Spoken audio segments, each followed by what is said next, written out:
قلق بدا واضحا على وجوه العراقيون، ومخاوف طرقت أبواب الفئات العمرية كافة، خصوصا بعد أن أعلنت وزارة الدفاع العراقية عن قرب موعد تنفيذ خدمة التجنيد الإلزامي. هذه الخدمة التي تشمل الفئات العمرية ما بين 19 و45 عاما.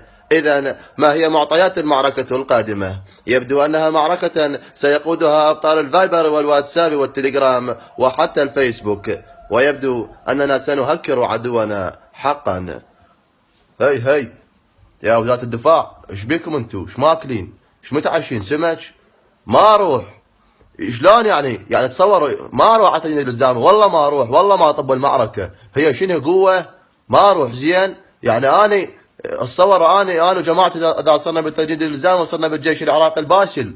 هي والله جهال السودان لا يحتلونا بيومين، جهال السودان خاف ما تدرون.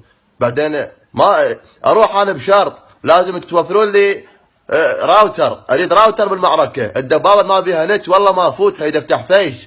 اول جندي اجرحه انزل بيه منشور، الجندي اللي اقتله انزل بيه فيديو سيلفي. اريد نت اريد بالمعركه نت ثاني. زين بعدين انا مو عبالكم انا سهل، ترى انا خبره، يعني انا جندي، انا بس بالكلاش اوف كلانس مسوي محرر 3 قلعات بيومين، يعني خبره مو سهله. زين وشكرا.